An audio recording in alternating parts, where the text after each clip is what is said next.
Hey, English learners. Welcome back to the Easy English Podcast, your cozy place to learn easy English through real-life conversations and improve your life at the same time. I'm Everlyn. And I'm Ken. And yes, we are very happy you pressed play, even if you are listening in a room you do not want anyone to see. Right? Because that is where we're starting today, with rooms, stuff, and that feeling of why is everything everywhere? Exactly. When Everlyn says rooms and stuff, I immediately think of my chair. Oh, the famous chair. Is it still a normal chair or is it a part-time wardrobe now? Full-time wardrobe. That poor chair has not seen daylight in months. I knew it, and I am sure someone listening just looked at their own chair. Yeah, if your chair is also carrying your clothes, don't worry, you are in the right episode. And it is not just the room, right?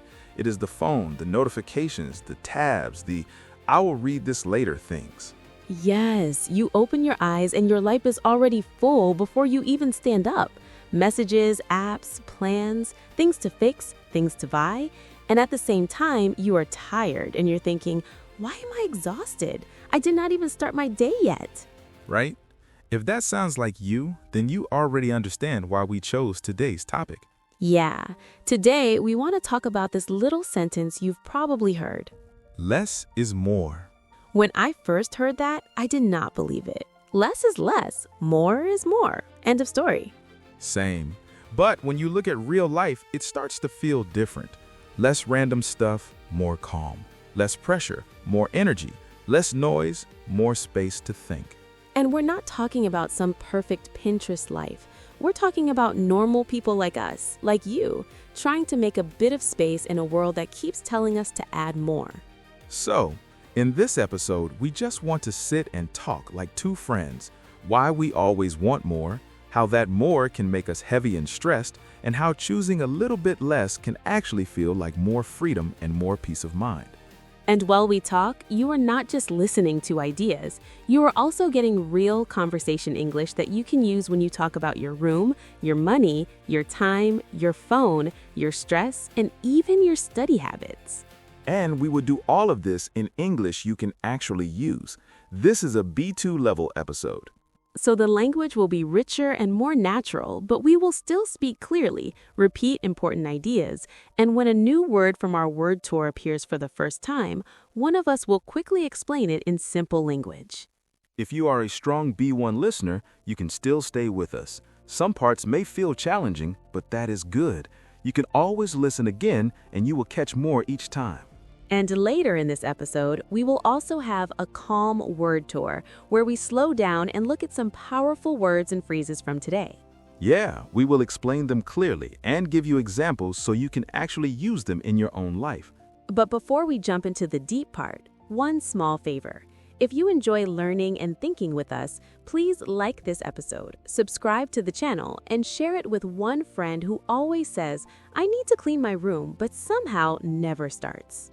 Right? Your every like, comment, and share helps more learners find the Easy English Podcast and tells YouTube this is good for people who want real English and real change. And we really want to hear from you in the comments. Yeah, answer 2 questions for us. First question, when you look at your room and your phone right now, do you feel more like a minimalist or more like a storage unit person? And second question, what is one thing you want to cut back on this month? It could be online shopping, scrolling, late-night snacks, saying yes to every plan, anything, just one thing. You can write something like, storage unit, I want to cut back on late-night scrolling. Or, almost minimalist, I want to cut back on buying things I don't really need. Yeah, we read your comments and they really help us understand what your life looks like and what kind of episodes you need from us. All right, so let's start with you listening right now. Imagine tomorrow morning your alarm rings. You open your eyes and before you even move, your brain is already full. Messages, reminders, things to do, things to fix, things to buy. If that scene feels a little too familiar, this episode is for you. So let's talk about the first big question. Yeah, because if simple, quiet moments feel so good, we have to ask, why do we still keep chasing more and more? Let's start right there. Because this is the strange thing, right? Yeah, for me, one big reason is comparison. Same. You see what your friends have, you see what people post online, and suddenly your normal life feels small, not enough. Maybe you know that feeling. Your day was fine, and then you open Instagram, and suddenly your life looks boring in your own eyes. And without thinking, you start to buy, plan, and say yes to things not because you really want them, but because you want to keep up with other people. Keep up with means you try to stay on the same level as someone else. Same phone, same clothes, same lifestyle.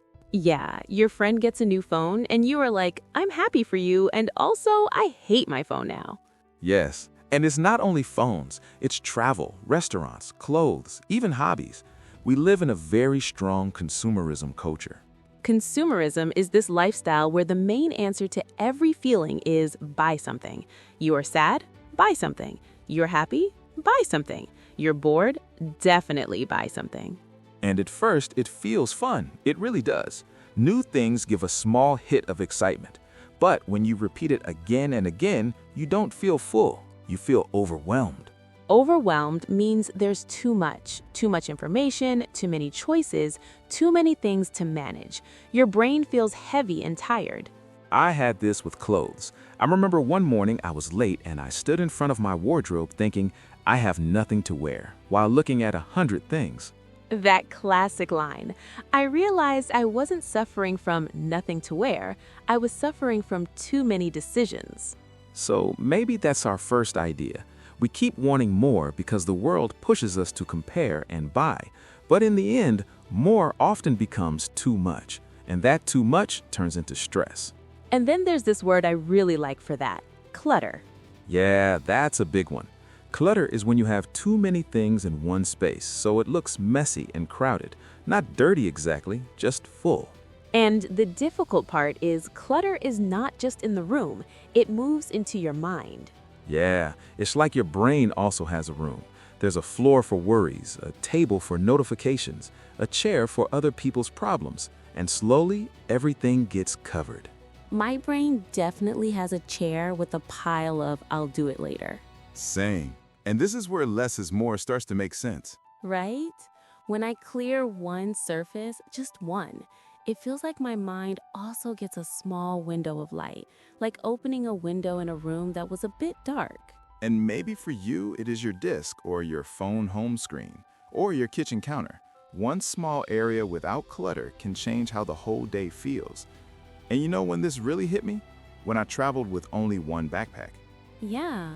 I went on a trip for 10 days. Normally, I pack like I'm moving to a new planet. 3 pairs of shoes, emergency clothes I never use, 5 cables just in case. This time, I chose to downsize. You downsized. Yeah, downsize means you make something smaller. For example, you move to a smaller house, or in my case, a smaller suitcase. So, how was it? Honestly, the first day I felt nervous. What if I need something and I left it at home? But after 2 days, it felt light. I didn't spend time choosing between 10 shirts. I just wore what I had, washed it, repeated. My brain was free to enjoy the trip instead of managing stuff. Wow, that's interesting because nothing big changed. Same city, same you, only the amount of things changed and your mental energy changed with it. Exactly. It felt like for once, my things were working for me, not the other way around. See, maybe you had a similar moment. Staying in a hotel room or a small Airbnb where you only have a few things. Somehow you feel more relaxed than in your own bigger, messier room. Yeah, you go home, open your door, look at all your stuff and think, who invited all of you? I think this is where the word intentional comes in. Yeah, I like that word. Intentional means you do something on purpose with a clear reason, not just because it is a habit or because everybody else is doing it. For example, buying one good jacket intentionally because you know you will wear for years instead of 5 random jackets because they were on sale. Or having 3 apps you really use to learn English instead of 10 apps you feel guilty about. And that's the difference. Less things, but chosen with intention, can feel like more support, more comfort, more joy. And when you are intentional, your room starts to feel like your space, not a storage room for things you forgot you even own. But getting there is not always easy because less sounds nice until you actually have to remove something. Oh, that part is hard. I remember cleaning a drawer and holding an old notebook thinking, I do not use this, but I could use it one day maybe. The famous one day. Yeah, sometimes we keep things because we are scared to let go of them. Right. Let go of something means you release it. You stop holding it, stop keeping it in your life so you can move on. That can be physical things like clothes or gadgets, but it can also be old plans, old goals, or old versions of yourself. And when you do let go of something you don't need, you get something very important back: peace of mind. Peace of mind is when your mind feels calm and safe, not always worried, not always busy. Yeah, I had this with my email. For years, I kept every email, old newsletters, old notifications, things I didn't even remember signing up for. One weekend, I finally sat down and unsubscribed from a lot of them, deleted thousands. Thousands. Yes, it was a digital mountain.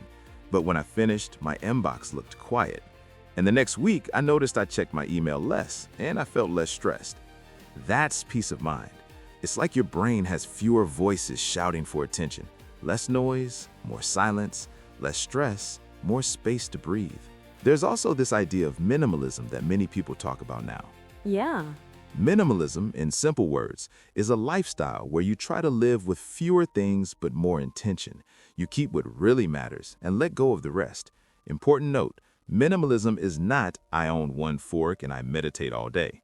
Yeah, it can look very different for different people. For you, minimalism might be fewer weekend plans but deeper conversations, or fewer cheap things but a few good things. And this is where I love the word JOMO, the joy of missing out. You probably know FOMO, the fear of missing out, when you feel nervous or sad because other people are doing something and you're not there. JOMO is the opposite. JOMO is when you enjoy the fact that you are not everywhere. You say no to a party or an event and you feel happy to stay home. Rest, read, watch something slow, just be. I had JOMO last week. My friends went out, I stayed home, made pasta, watched one episode of something, and went to bed early. And the next morning, I woke up with energy instead of a headache. I did miss the funny stories, but I did not miss the tiredness.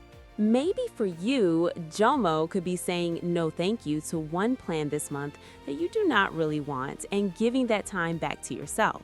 And we can also bring less is more into your English journey. Yes, because I know many learners who are not lazy, they're just overloaded. Yeah, they have 5 apps, 10 YouTube channels, 3 textbooks, and they're trying to use everything at the same time. And then they feel tired and guilty because they didn't do enough in any of them. Sometimes the best thing you can do is cut back on a few tools. Cut back on something means you reduce it. You decide to use or do it less than before. Right. Maybe you cut back on how many things you use. Fewer apps, fewer channels, fewer books at the same time, and more time with the ones you really like. Or you cut back on looking for the perfect method. Instead, you repeat one simple routine every day, like listening to one podcast episode, pausing, repeating, writing down a few phrases. Less searching, more doing. Less confusion, more progress. And remember, less doesn't mean nothing. It means not everything at the same time. Exactly. Less noise around your English. More focus on what actually helps you. So maybe less is more is not a magic sentence, but it can be a quiet question you ask yourself. What can I remove so there is more space for what really matters? And with each small choice, maybe your room feels lighter, your phone feels calmer, your mind feels clearer. Right. And in a minute, we're going to slow things down even more and do our word tour. We'll take some of the key words from this episode and hold them still for a moment so your brain can really catch them. You do not need to repeat out loud if you don't want to, but if you can, it really helps. Say the words with us slowly.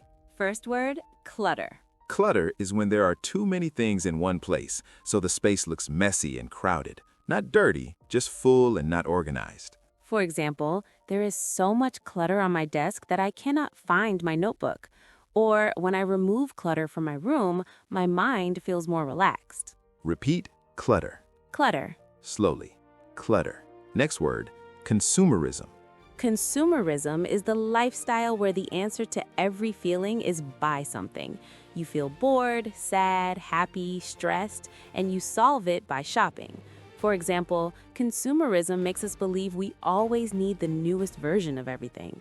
Or, I am trying to step back from consumerism and enjoy simple things more. Repeat consumerism. Consumerism. Slowly, consumerism. Third word, downsize. Downsize means to make something smaller. It can be your home, your suitcase, or the number of things you own. For example, they decided to downsize and move to a smaller apartment. Or, on my last trip, I downsized to one backpack and felt much lighter. Repeat, downsize. Downsize. Slowly, downsize. Next word, intentional. Intentional means you do something on purpose with a clear reason, not just by accident or because everyone else is doing it. For example, I want to be more intentional about what I buy. Or, she was intentional with her time and said no to plans that drained her energy. Repeat. Intentional. Intentional. Gently. Intentional. Next word, overwhelmed. Overwhelmed means there is too much to handle, too many tasks, thoughts, or emotions, so you feel heavy and stressed. For example, he felt overwhelmed by all the emails and messages. Or when my room is messy, I get overwhelmed and do not know where to start. Repeat. Overwhelmed. Overwhelmed. Slowly. Overwhelmed. Next phrase, peace of mind. Peace of mind is a calm, safe feeling inside. You feel okay, not always worrying, not always stressed. For example, having some savings in the bank gives her peace of mind. Or a simple clean room can give you peace of mind. Repeat, peace of mind. Peace of mind. Gently, peace of mind. Next phrase, keep up with. To keep up with someone means to try to stay at the same level as them.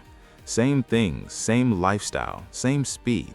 For example, he bought a new phone just to keep up with his friends.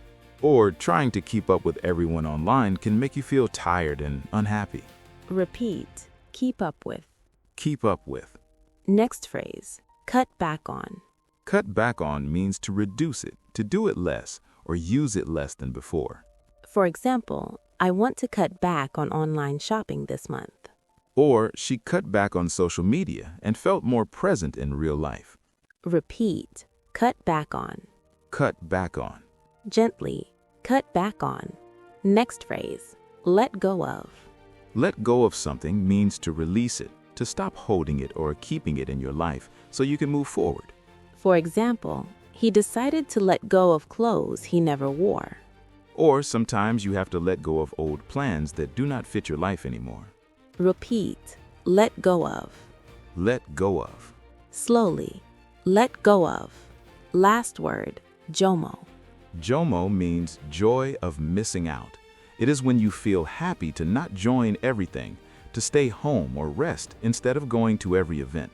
For example, I felt pure JOMO when I canceled the party and stayed home with a book.